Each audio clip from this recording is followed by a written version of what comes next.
Assalamualaikum warahmatullahi wabarakatuh. Selamat datang di konten kali ini bersama aku sendiri, Sona. Oke, teman-teman, bagaimana kabarnya? Anyway, aku mau memperkenalkan diri. Ini khusus untuk teman-teman yang baru ketemu dengan konten ini atau channel YouTube ini ya. Jadi teman-teman, perkenalkan aku Sona. Aku adalah orang yang antusias terhadap dunia pendidikan dan juga dunia literasi. Jadi sejauh ini aku udah publish 2 buku ya, di tahun 2021 dan 2022. Nah, sekarang sedang berupaya untuk menulis buku ketiga dan seterusnya. Jadi sudah ada konsepnya,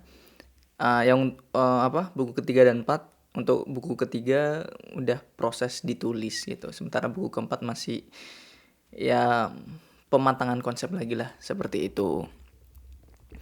Kemudian aku juga seorang business owner ya, pemilik toko buku online, buku SR. Jadi teman-teman yang mau beli buku ya silakan aja berkunjung di toko buku SR di Shopee atau nggak di Instagramnya lah, @buku_sr gitu. Nah, apa ya? Sejauh ini untuk konten aku biasa membahas tentang dunia pendidikan.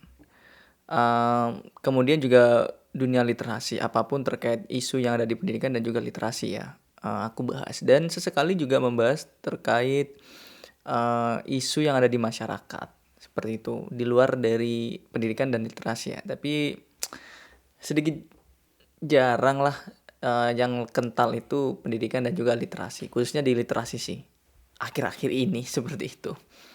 Nah, karena pada kesempatan ini juga aku membahas terkait ini buku. Nah, sebenarnya buku ini Filsafat Pendidikan karya Herman Harelhorn. Belum tuntas aku baca semuanya. Ya, jadi konten ini bukan konten ulasan buku ya. Tidak sama sekali. Karena aku belum selesai membacanya buku Filsafat Pendidikan ini. Tapi yang ingin aku bahas di konten kali ini adalah salah satu statement dari penulis dari Harelhorn ini. Ada satu statementnya di buku ini yang ingin aku bahas lah. Intinya seperti itu. Tapi sebelum masuk ke situ, jadi sedikit perjalanan aku membeli buku ini ya, cerita sedikit. Adalah sebenarnya udah lama buku ini aku beli, kayaknya di bulan September atau Oktober 2024 tahun lalu gitu loh.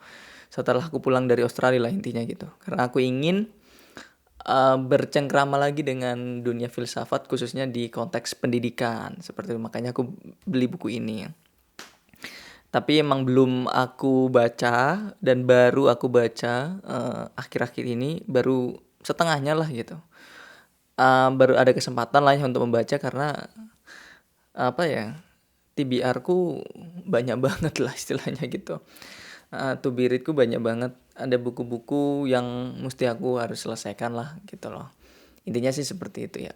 Baru ada kesempatan ya ini nih gitu, setengahnya. Dan di proses membaca setengahnya itu ada satu statement yang menarik untuk dibahas nih kayaknya. Nah, makanya di sini aku bahas. Nah, sedikit tambahan sebelum masuk lagi ya.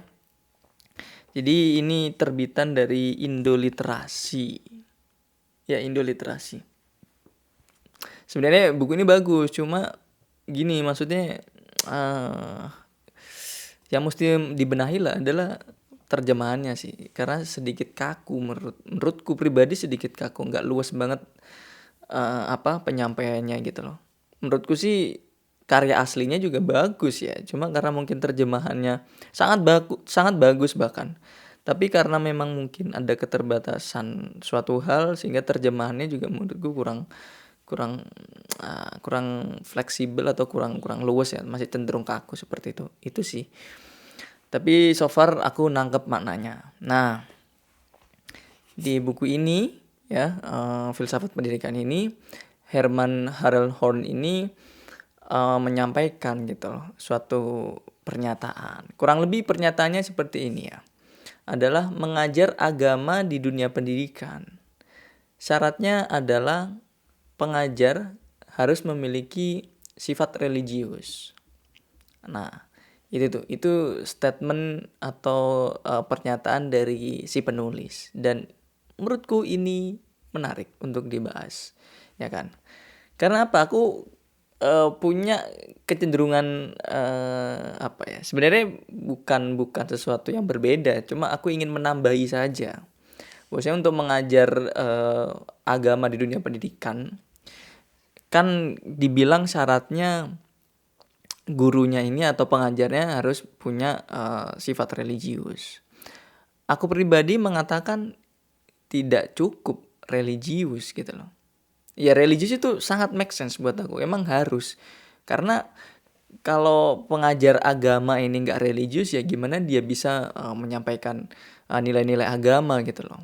Jadi dia harus paham betul, ataupun atribut religiusnya itu emang harus ada banget lah gitu. Karena ketika dia menyampaikan agama gitu, ilmu agama, transfer knowledge-nya gitu kan nyampe. Karena ada rasa di situ yang sense di situ yang bisa disampaikan, dan itu alhasil bisa juga didapatkan oleh siswanya. Jadi gurunya punya sense tersendiri. Sense ini didasarkan dari sifat religius tadi, ya kan, nyampe ke knowledge-nya, kemudian itu ditransfer ke siswanya pun bisa menangkap knowledge itu sendiri dan sense dari gurunya itu sendiri, sehingga alhasil pengajarannya itu benar-benar masuk ke dalam pemikiran dan hati si orang yang dididik gitu, atau diajarkan, dalam artian di sini adalah siswa. Jadi cukup make sense, benar. Tapi aku pribadi mengatakan nggak cukup hanya mengandalkan sifat religius gitu. Si pengajar, kalau aku bilang, adalah perlu menambahkan sifat akademik gitu loh. Karena ini kan ranahnya di dunia pendidikan ya. Kita bisa asumsikan ini adalah pendidikan formal kan. Sehingga si pengajar ini nggak hanya sifat religius, tapi juga sifat akademik. Sifat akademik ini maksudnya bagaimana? Sifat akademik ini maksudnya adalah sifat yang ilmiah dan berbasis pada penelitian. Seperti itu. Kenapa aku bisa sampaikan seperti ini? Alasannya adalah karena kalau si pengajar ini hanya mengandalkan sifat religius, kekhawatiranku ya, lebih kepada bahwasanya yang disampaikan dalam artian pengajarannya hanya dalam bentuk doktrin semata. Ya kan? Disampaikan bahwasanya agama ini yang benar, yang ini yang salah, yang seperti ini. Hanya sebatas itu saja. Sementara kalau dibarengi dengan sifat akademik tadi, ya kan, sifat yang ilmiah dan juga berbasis pada penelitian, alhasil pengajaran agama tidak hanya sebatas yang disampaikan itu tidak hanya sebatas ritual saja gitu loh. Agama itu sholat, beribadah, yang baik seperti ini, yang buruk seperti ini, hukumnya itu, tidak hanya sebatas itu saja. Padahal di sini agama kan cukup luas sekali ya gitu loh. Sehingga kalau ada yang namanya sifat akademik tadi yang ilmiah dan berbasis pada penelitian, agama bisa digambarkan sebagai hal untuk bisa mencapai kemajuan gitu loh. Dalam artian di sini mungkin bisa pengembangan diri atau bahkan kemajuan dari peradaban.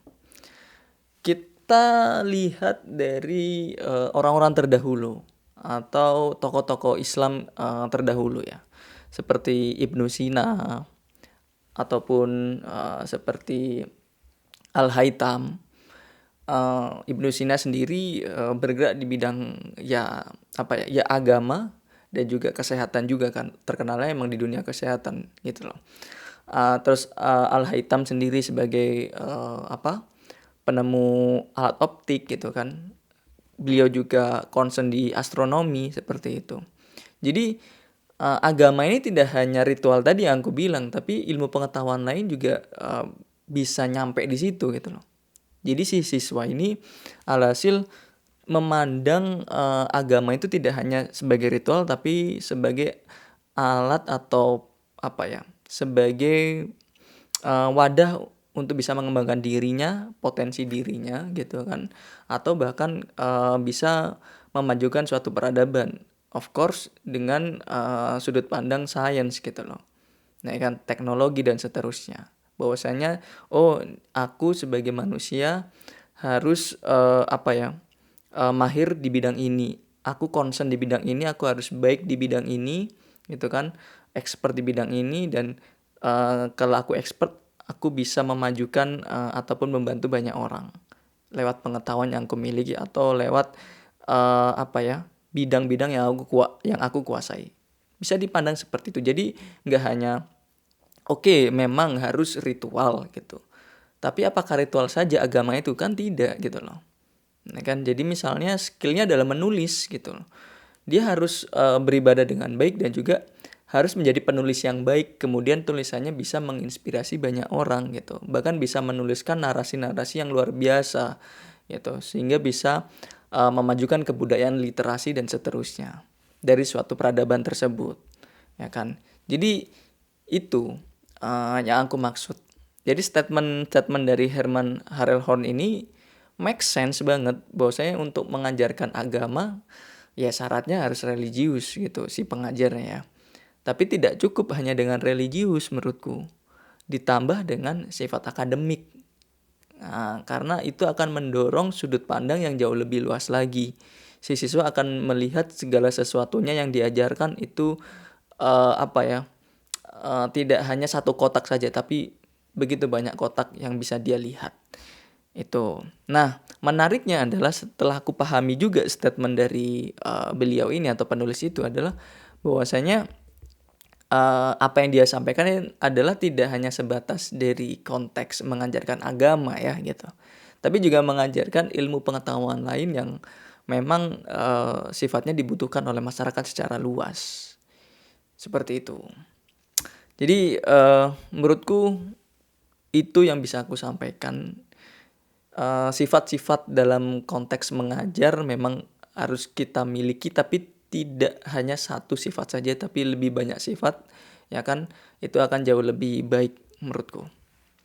Itu aja, kurang lebihnya aku mohon maaf. Semoga aja bermanfaat untuk teman-teman sekalian. Kita ketemu lagi di video berikutnya. Wassalamualaikum warahmatullahi wabarakatuh.